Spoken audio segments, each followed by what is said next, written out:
There's 3 things you never want to get caught doing. First is probably getting your ankles took.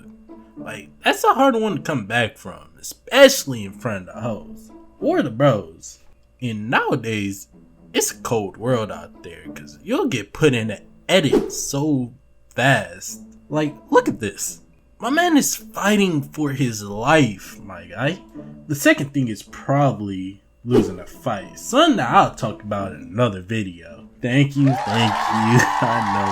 W segue to the next video. Man, that's so. Anyways, wait. Bro, where have you been? Like, I haven't heard from you since the first video. Man, niggas was in traffic. But I see you upgraded things around here. Alright, whatever. But last but not least, the third thing you never want to get caught doing is beating your schmeal. Yeah, it's gonna be one of those videos. So let's get into the story. So when I was around 14 years old, I lived in a house with my mom, sister, and our older cousin. And the way the house was set up was that there was 2 floors, both with full-size apartments, and our older cousin just so happened to live on the top floor by himself, and my mom and us in the other. So fast forward a month later, and our older cousin asked me if I wanted to play the game with him. And me being the goofball kid that I was at the time, I was down. So we're playing the game, and he tells me that whenever I feel like it, I can come up to his floor to play the game or chill. And that unlocked a lot of doors for me because most of the time, he'll never be there. He'll either be at a party or he'll be with some girl. You'll never know. And on the rare times that he do come home, it's always with a baddie. And guys, when I say baddie, I mean baddie. I'm talking curvy hips, melanin skin, long luscious hair. So seeing the girls he was pulling told me a lot about what I was into, but as a young, curious teenager, I felt like I needed to know more. I have gotten a small taste, and I was just hooked.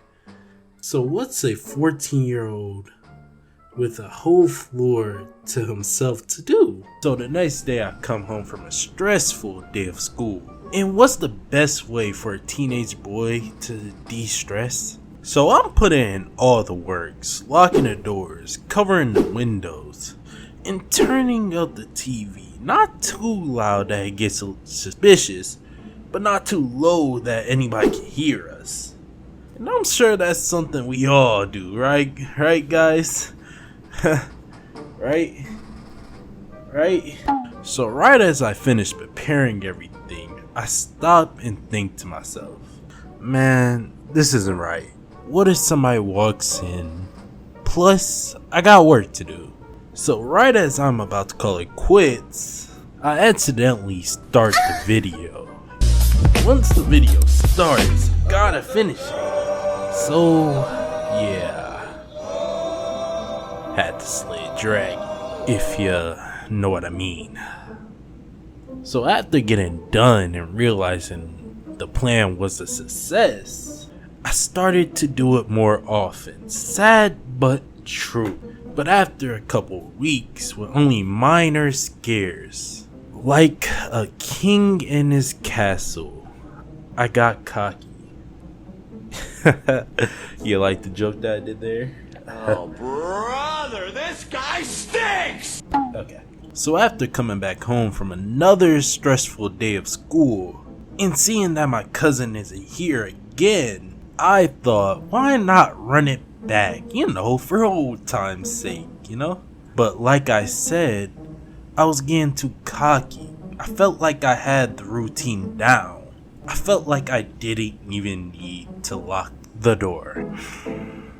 So I'm on the couch and I am putting in work. Like, my meat should really get a restraining order on me the way I was jumping it. And I guess I lost track of time. Because after I was finished, I decided to get some rest. Like, I put in hours today. But the next thing I'm hearing as I'm starting to wake up from my nap is the door is rattling. And at first, I didn't really think too much about it. It could just be my sister wanting to talk on the phone upstairs. But then I hear keys, and there's only one person that used keys to get into his house. So I'm panicking. But then I remembered that I didn't lock the door. So he's locking the door and he has to unlock it. So that gives me enough time to clean up the crime scene that I made.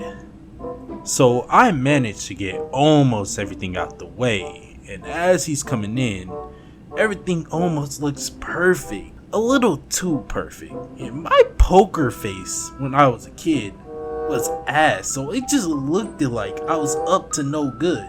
So he's looking around trying to see what I did. And then he looks at the bottom of the couch. He looks at me, and then he walks to his room. But I'm just standing there wondering, why did he look at the couch? And I see the bottle of lotion. The most incriminating piece of evidence on the floor. My cousin's a good guy though, cause he never brought it up. Like, he looked at me, he seen the bottle of lotion, and just went to his room. I don't know if he just didn't want to deal with it or just didn't want to talk about it. But yeah, that was me getting caught. What I learned from all this is, even when a king is in his castle, when he's cocky, everything can come crumbling down. Yeah. What's up, guys? I just want to talk to y'all. Like, what did y'all think of this video? I'm getting used to telling like more embarrassing stories about myself. Like these are things that I should have took to the grave, but I thought it would be more funny to tell them as an animated story. But yeah, I hope y'all enjoyed. Leave a like, subscribe, and remember, I'm just that guy. This is goodbye.